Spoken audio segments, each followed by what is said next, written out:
সংস্কৃতির বিকৃতি করে প্যান্ডেল নয়, সাবেকিয়ানা ফেরান।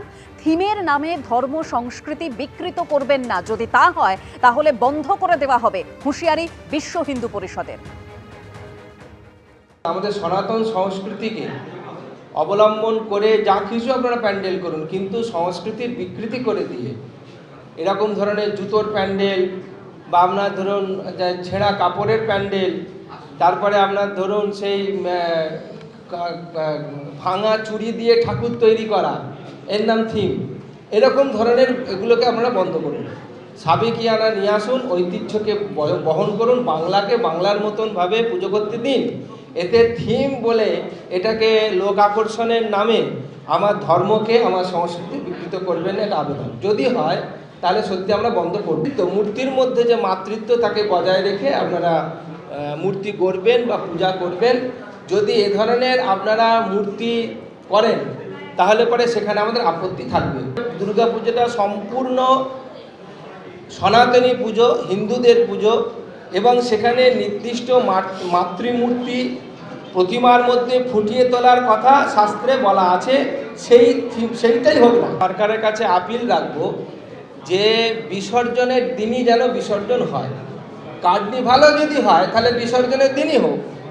প্রত্যেকের কাছে যে দুর্গাপুজোর মতন যাতে আবার বাংলায় ফিরে আসে, সেটা আপনারা একটু নজর রাখবেন। নেপালে যে ভয়াবহ বিপর্যয়, তাতে এখনো পর্যন্ত যা খবর, মৃতের সংখ্যা ৩৫৯ জন, অর্থাৎ ৩৫৯ জনের দেহ উদ্ধার হয়েছে, আহত হয়েছেন ৭৩ জন। যে গতকাল যে ভয়াবহ বিপর্যয় হয়, একেবারে সেই ছবি আপনারা দেখতে পাচ্ছেন। নেপালের ৩টি জেলায় প্রবল ক্ষয়ক্ষতি হয়। যেভাবে জলের স্রোত এগিয়ে আসছে, একেবারে সেই মুহূর্তের ছবি আপনারা দেখতে পাচ্ছেন। ৪৫টি ব্রিজের মধ্যে ৪৪টি ব্রিজই ভেঙে গেছে, যার ফলে যোগাযোগ ব্যবস্থা ব্যাহত হয়ে পড়েছে।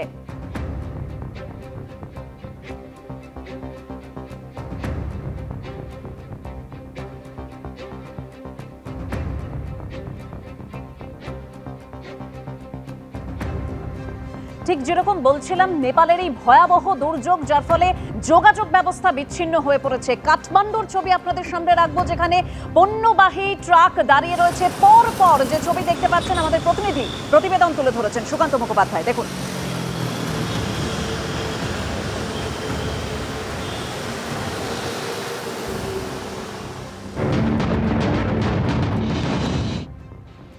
আমরা এই মুহূর্তে রয়েছি কাঠমান্ডুর কলঙ্কি রোডে, অর্থাৎ অন্যতম হাইওয়ে। সেখানে দেখা যাচ্ছে যে গত ৪৮ ঘন্টা ধরে সমস্ত পণ্যজাত যে সমস্ত গাড়ি রয়েছে, সেই সমস্ত গাড়ি এই হাইওয়ের একটা দিকে একেবারে সর্পিল লাইন দেখা যাচ্ছে। এবং যেটা আমরা স্থানীয় পুলিশ সূত্রে জানতে পারছি বা প্রশাসন সূত্রে জানতে পারছি, যে যেহেতু গতকালকে অর্থাৎ বুধবার দিনকে সকাল ৯টা নাগাদ এই হরপা বানের জেরে একেবারে একাধিক জেলায় ব্যাপক ক্ষয়ক্ষতি হয়েছে। 6টি জেলা কার্যত নিশ্চিহ্ন হয়ে গিয়েছে নেপালের। তার জেরে কিন্তু সেখান থেকে যে মেন রোড যায়, সেই মেন রোডও কার্যত এই হরপা বানের জেরে পুরো ধসে গিয়েছে। এবং সেই কারণে এই কলঙ্কি রোড অর্থাৎ কাঠমান্ডু পর্যন্ত তার জের এসে পড়েছে। এবং সেই কারণে দেখা যাচ্ছে যে অন্যতম ব্যস্ততম যে সড়ক, তার একটা নির্দিষ্ট লেন কিন্তু সমস্ত কিছু এরকম গুডস ভেহিকেল দাঁড়িয়ে রয়েছে।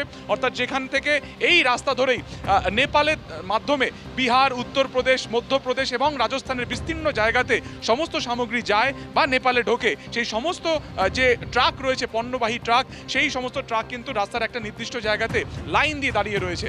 এবং যেটা জানা যাচ্ছে যে যেহেতু সামনের রাস্তা এখনো পর্যন্ত ক্লিয়ার নয় বা পরিষ্কার নয়, তাই পরবর্তী সময় কখন এই রাস্তা পুরোপুরি খোলা হবে, কখন এই সমস্ত পণ্যবাহী যে গাড়ি, সেই গাড়ি কাঠমান্ডুর এই রাস্তা ধরে নিজস্ব গন্তব্যে পৌঁছে যাবে, সেটা নিয়ে কিন্তু কোনো রকম সদুত্তর নেই। এবং সেই কারণে যেটা দেখা যাচ্ছে যে অন্যতম ব্যস্ততম যে শহর কলঙ্কি রোড, বা এটা হাইওয়ে বলা যেতে পারে এই নেপালের, ফলত সেই রাস্তা কার্যত কিন্তু একেবারে একটা দিক বন্ধ হয়ে গিয়েছে। এবং যার জেরে কিন্তু সেই যানজটের যে এফেক্ট, সেই যানজটের এফেক্ট কিন্তু শহর নেপালের মধ্যে অনেকটা এসে পড়েছে। দূরে দেখা যাচ্ছে যে পাহাড়, সেই পাহাড়ের কিন্তু অপর দিকে রয়েছে ধাদিন্দা, অর্থাৎ যেখানে অন্যতম এই হিমবাহের জন্য বা এই হরপাবানের জন্য সেখানে ব্যাপক ক্ষয়ক্ষতি হয়েছে, ঠিক এই পাহাড়ের পিছন দিকের অংশে। এবং এই তার ঠিক নিচের যে অংশ দেখা যাচ্ছে, যে হিমালয় পরিবেষ্টিত এই যে গোটা নেপালের যে শহর, সেই শহর সেখানে রয়েছে। এবং এই ৪৮ ঘন্টাতে স্বাভাবিকভাবে তারা যথেষ্ট আতঙ্কের মধ্যে রয়েছে যে ফের এই হরপাবান যদি আসে, তাহলে সেক্ষেত্রে পরিস্থিতিতে দাঁড়িয়ে আরও ক্ষয়ক্ষতির পরিমাণ কিন্তু আরও বাড়বে। কিন্তু আপাতভাবে দেখা যাচ্ছে যে শহরের যে প্রধান রাস্তা, সেই রাস্তার একটা নির্দিষ্ট লেন সমস্ত এরকম পণ্যবাহী ট্রাকে পুরোপুরি আটকে গিয়েছে। কবে এই ট্রাক নির্দিষ্ট গন্তব্যে পৌঁছবে তার কোনো সদুত্তর কিন্তু এখনো পর্যন্ত নেপাল পুলিশ প্রশাসনের কাছে নেই। ক্যামেরায় দীপ্তেন্দু চক্রবর্তীর সঙ্গে সুকান্ত মুখোপাধ্যায়, एबीपी आनंद, नेपाल, काठमांडू। कब से रुके हुए? कॉल से।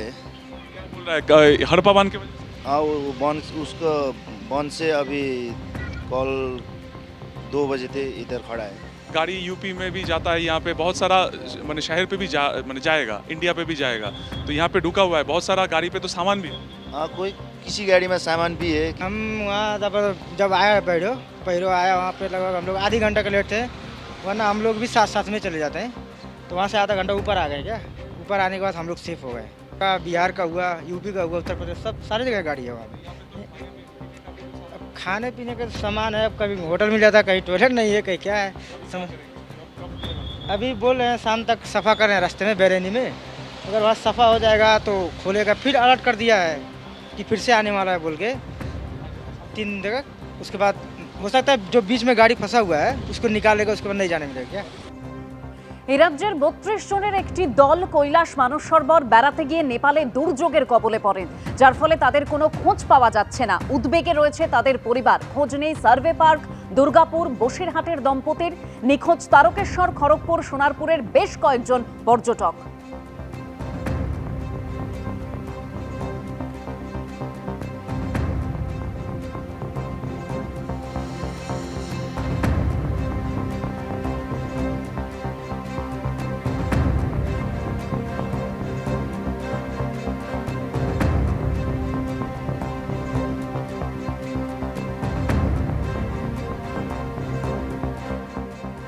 মানস সরোবর বেড়াতে গিয়ে নেপালে নিখোঁজ হাওড়ার সাঁকরাইলের বাসিন্দা অনিতা দাস।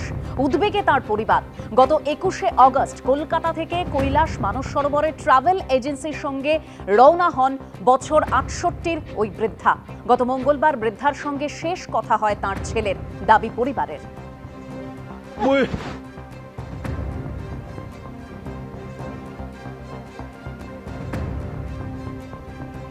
কথা হলো, বললো যে সকাল 8টার সময় ওর কথা হয়েছে, মা এখনো বেরোয়নি। তারপর তো 10টার সময়, গতকাল 10টায় এই অঘটনটা ঘটলো। তারপর থেকে ওর ছেলেও কোনো খবরাখবর পাচ্ছে না। যোগাযোগ করার চেষ্টা নানাভাবে করছে ছেলে। না, মোবাইল তো বন্ধ হয়ে আছে, সুইচ অফ। নিখোঁজ নেই, থানা থেকে বলে গেল উনি মিসিং আছেন। 8টার সময় বলে গেল থানা থেকে মিসিং আছে। খুবই উদ্বেগে আছি। খবর তো পাওয়া যাচ্ছে না, ফোনটা সুইচ অফ রয়েছে। আর যার যে কোম্পানির সঙ্গে উনি গিয়েছিলেন তারা বলছে আমরা কোনো খবর জানি না, গতকাল সকাল 8টা পর্যন্ত আমাদের টিমটা ওখানেই ছিল, তারপরে ওই হরপাবানের পর থেকে আর কোনো খবর নেই। এই খবর পেলে আপনাদের জানাবো। পুলিশ প্রশাসন থেকে বলে গেছে যে খবর পেলে জানাবেন। রাজ্য সরকার চেষ্টা করছে, ভবানী ভবনের সঙ্গে যোগাযোগ ওনার ছেলের বৌমা করেছে। উদ্বেগে তো আছি, ওনার কোনো খোঁজ পাওয়া যাবে নাকি, আর দেখতেও পাবো না কোনোদিন, সেটা উদ্বেগের কারণ। গতকালের হড়পা বান, এই আচমকা হড়পা বানে নিশ্চিহ্ন নেপালের একের পর এক গ্রাম। এখনো পর্যন্ত যা খবর পাওয়া যাচ্ছে 359 জনের দেহ উদ্ধার করা হয়েছে।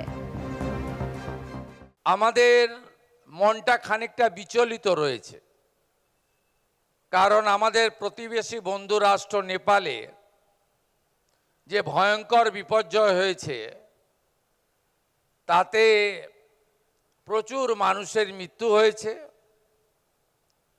এবং এখনো প্রচুর মানুষ নিখোঁজ রয়েছেন। এবং অত্যন্ত উদ্বেগের আমি এই মঞ্চে আসার পরে মাননীয় স্বরাষ্ট্র সচিব মহোদয়ার মেসেজ পেয়েছি। 33 জন আমাদের এই রাজ্য থেকে নিখোঁজ আছেন, যার মধ্যে একজনকে সম্পর্ক স্থাপন করা গেছে, অর্থাৎ তার সঙ্গে যোগাযোগ করা গেছে। বাকি 32 জন এখনো নিখোঁজ রয়েছেন এবং আমাদের ভারতবর্ষেরও প্রায় 150 জনের মতো নিখোঁজ রয়েছেন। আমরা এটা নিয়ে খুব উদ্বিগ্ন। ভগবানের কাছে প্রার্থনা করব যে একজনকে যেমন পাওয়া গেছে সুস্থ অবস্থায়, বাকি 32 জনকেও আমরা যাতে ফিরে পাই। 32 জনের যে টিম এ রাজ্য থেকে বেড়াতে গিয়েছিলেন, সেই টিমের মধ্যে ছিলেন কসবার বাসিন্দা সুস্মিতা ভট্টাচার্য। তার পরিবারের দাবি, রবিবার তার সঙ্গে শেষ যোগাযোগ করা গেছে। বিপর্যয়ের ছবি দেখে উদ্বেগে সুস্মিতা ভট্টাচার্যর পরিবার। লাস্ট সানডে ফোনে কথা বলা গেছিলো, সেদিনকে নর্মালি ট্যুর চলছিল। উনি মেসেজ করেছিলেন সোমবার দিন যে পরের দিন কাঠমান্ডু থেকে ওনারা বেরোনোর কথা।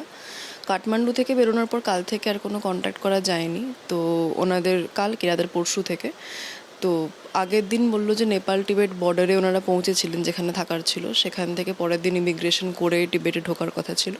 তো সকাল 6:30টায় ওনারা গেস্ট হাউস থেকে বেরিয়ে গেছিলেন। তারপর থেকে আর কোনো কন্ট্যাক্ট করা যায়নি। ট্যুর এজেন্সি যে বলেছে ইমিগ্রেশন মানে যে বর্ডারটা সেখান থেকে কাছেই সুমন গেস্ট হাউস বলে গেস্ট হাউস ওনারা ছিলেন, সেখান থেকে সকাল 6:30টায় ওনারা বেরিয়ে গেছিলেন। আর এটা তো স্ট্রাইক করেছে 8:30 8:45 নাগাদ।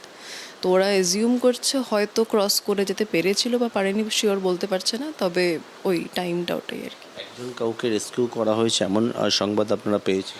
আজকেই জানতে পেরেছি যে একজন ওনাদের টিমের, ওনাকে একটা ছবি পাওয়া গেছে যে রেস্কিউ করে তোলা হচ্ছে ওই সেম গ্রুপের। তো এটাই। যে জায়গায় এই বিপর্যয়টা ঘটেছে সেই জায়গাতেই ওনাদের কালকে থাকার কথা, মানে হ্যাঁ, সেই জায়গাতে সকালবেলা থাকার কথা, মানে সেই জায়গাটা ক্রস করে সকালে যাওয়ার কথা ছিল, কিন্তু সকালে ওই জায়গাটা থ্রুই যাচ্ছিলেন। ফেরার ছিল 6 তারিখ। এবিপি আনন্দ, এগিয়ে থাকে, এগিয়ে রাখে।